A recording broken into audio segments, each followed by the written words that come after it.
Hello everybody, this is Avidan. May God's peace, truth, grace, and love be with you all if you seek Him in faith alone, in Jesus Christ alone. So we're going to continue on the saga of Mario, and we're going to go through this video that he came out with yesterday. So picking it right up. Hey guys, I pray you're doing well. Unfortunately, I got another one of these videos for you. It's not getting any easier on my end of things here.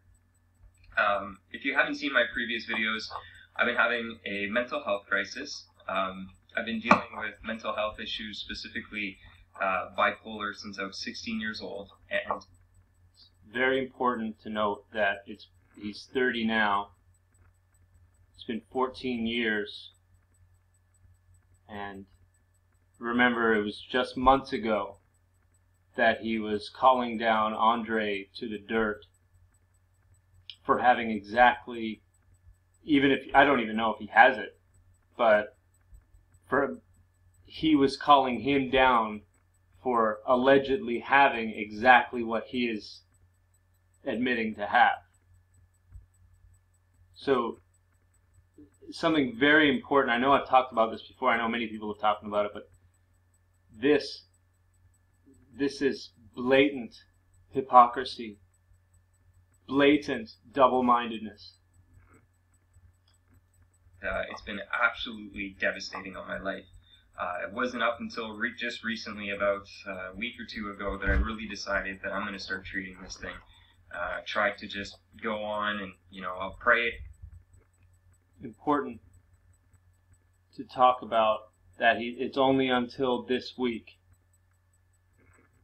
Away, just believe that it's not going to affect me, but it has majorly affected me. So, as you can see with the text, I know I'm pausing it a little bit. So, he's saying that now that it has affected him this week, he is now coming out and admitting to what he has had for 14 years.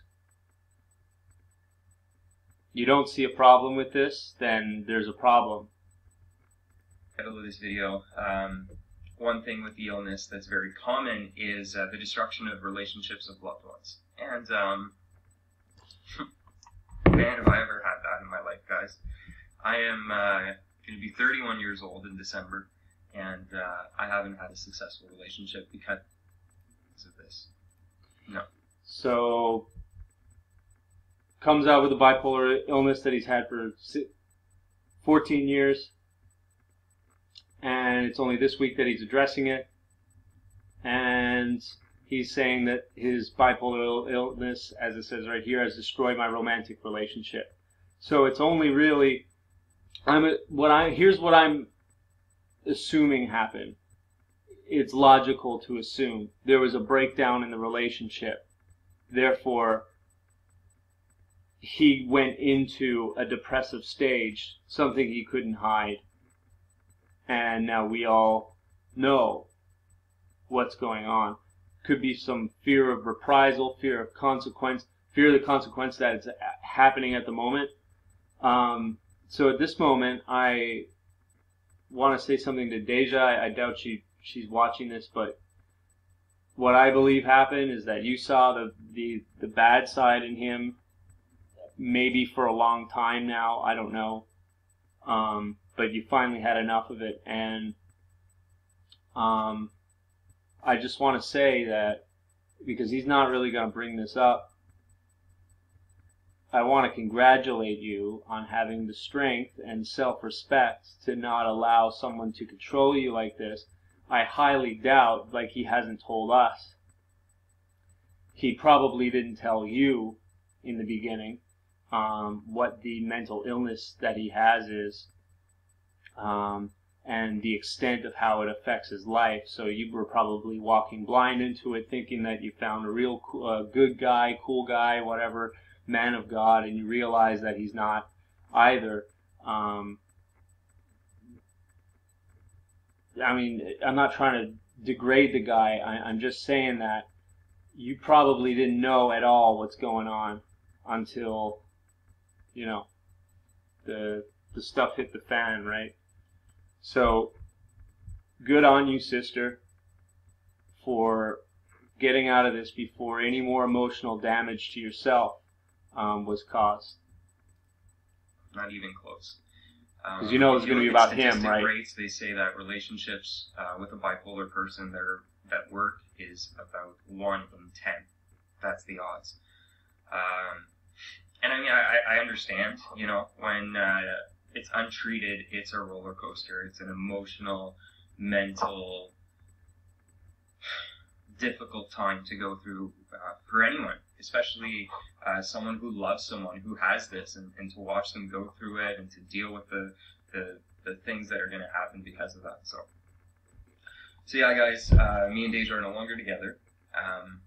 You know, it's not fair to her that I was untreated, unbalanced, and was in a relationship with her. So I'm resolving now to never do that again.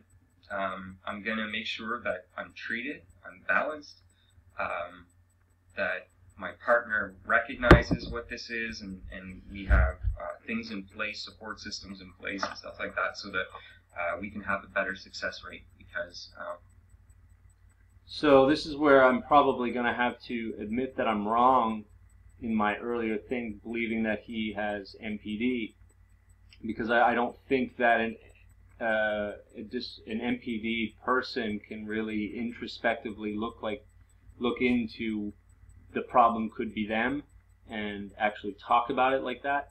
Not like that.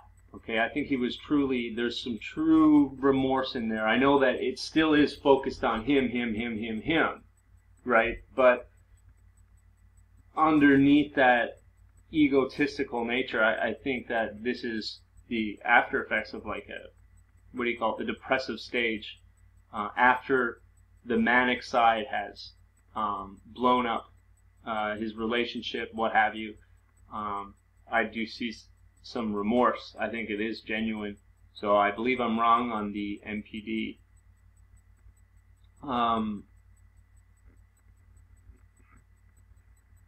But again, this is only coming out now that he is, I guess, everything's been ruined, you know?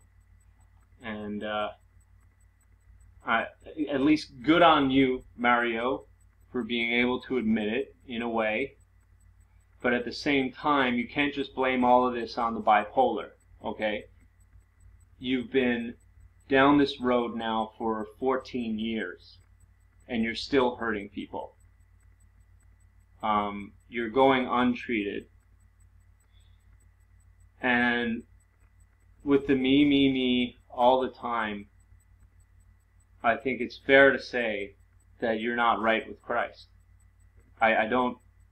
I think you might need to get saved.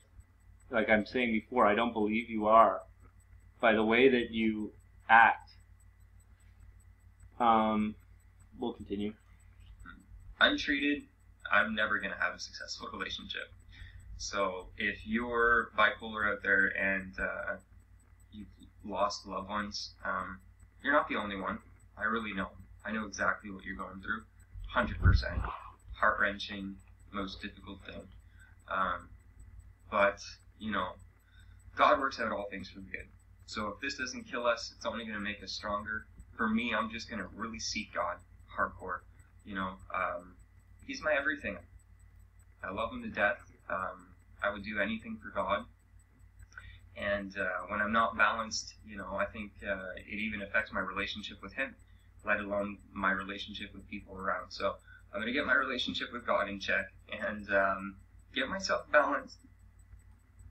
Before we go through this,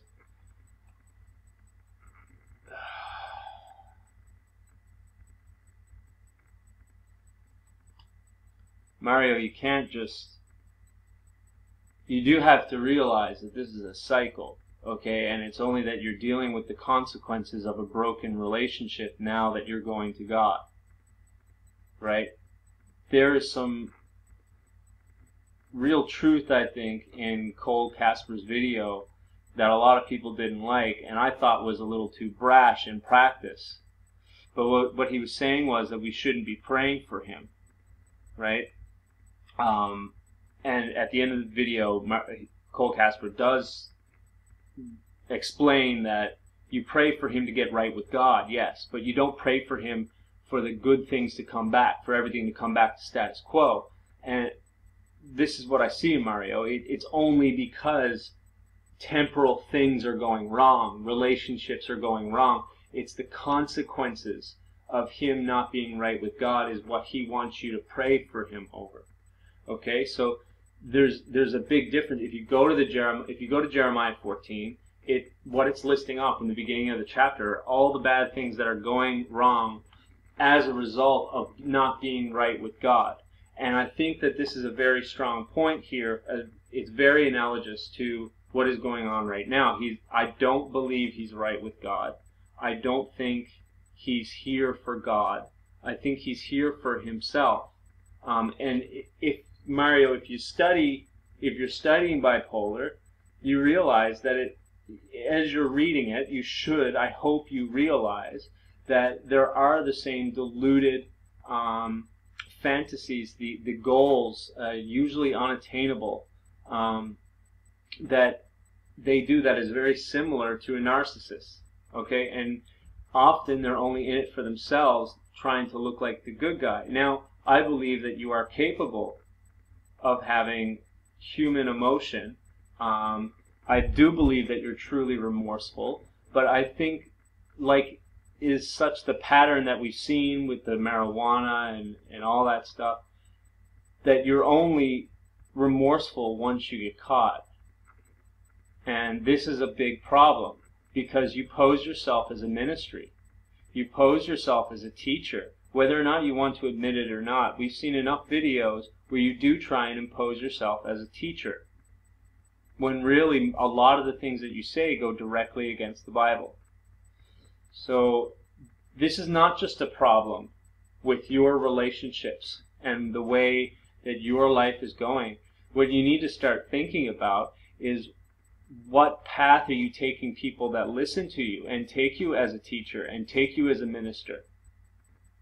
Because what you're showing right here, and I hope you do get help, and I hope that you do get right with God, because if you did, this wouldn't be happening. But I hope you realize that you are not fit for any form of ministry. There is no way that you should be teaching young, impressionable minds that have just come to Christ or are trying to seek him. Because nowhere in this video, and we'll keep going, nowhere in this video do you actually question whether or not you should be getting up and making videos and making this your lifestyle. It's all about your relationships. And you. And I do believe you have remorse for the people that you hurt in the relationships. But you are not introspecting in the way that, what am I doing to other people outside of what I am feeling the effects of, personally?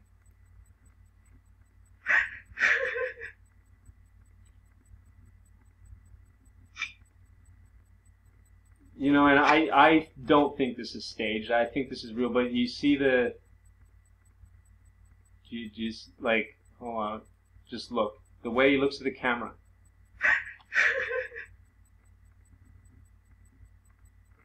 You see the way,